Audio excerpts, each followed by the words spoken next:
The 6-month window to arrive at a permanent replacement for the Deferred Action for Childhood Arrivals program is about to close, and Congress is scrambling to reach a deal acceptable to the White House. But the president isn't making it easy. On last Tuesday, Mr. Trump called for a bipartisan bill of love and promised not to quibble about details, as long as it contained funding for the wall.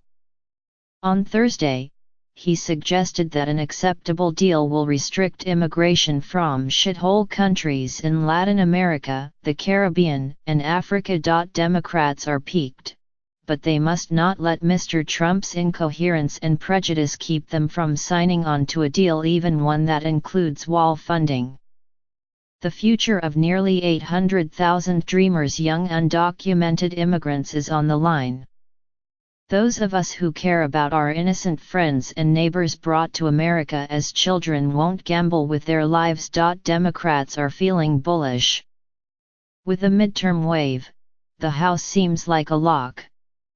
Even a Senate majority now seems within reach. With spirits so high, some Democrats will be tempted to indulge in best-case scenario thinking. In an optimistic light, the danger of failing on a DACA deal might seem relatively slight. After all, a Democratic Congress could block funds for deportations.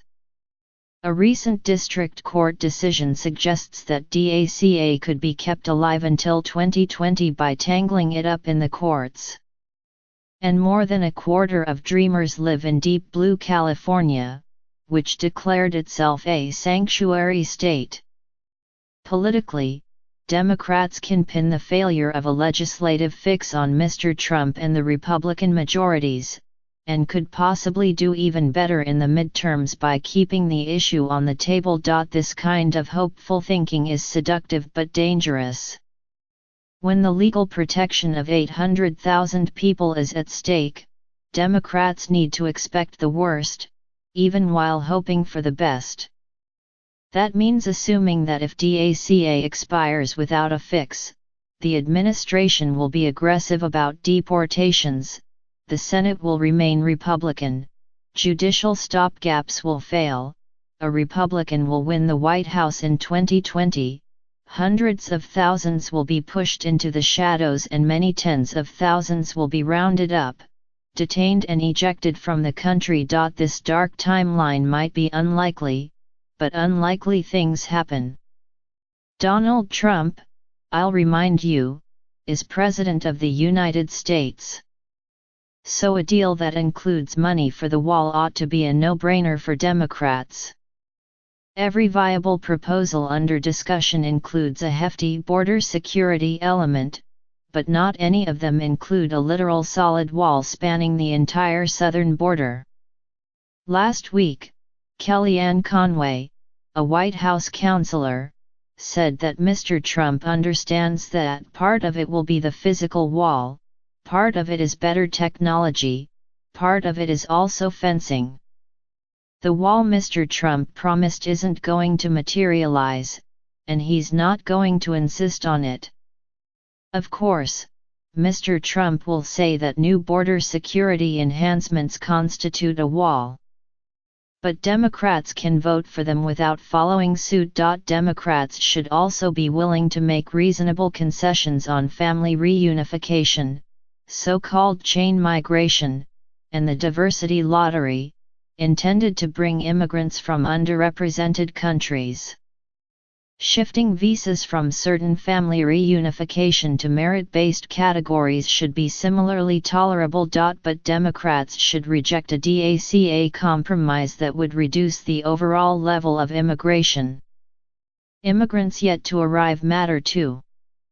Consistent worst-case scenario thinking means assuming new legislation will set immigration policy for the foreseeable future.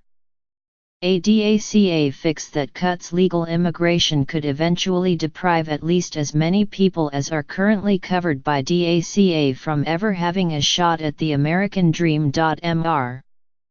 Trump's shithole countries comment came in response to a bipartisan proposal to cut the diversity lottery program in half and reallocate those visas to Haiti, El Salvador, and African countries.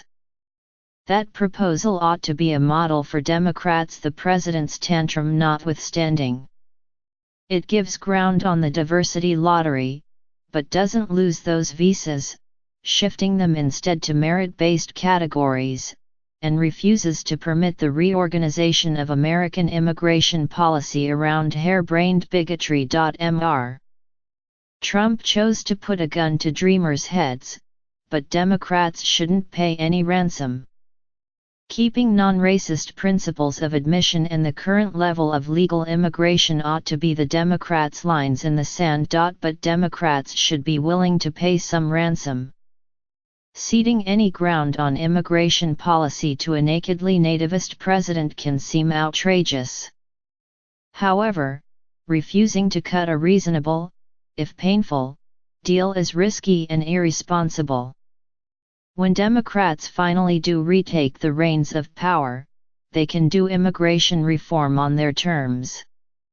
But insisting on those terms now puts too many innocent people in harm's way.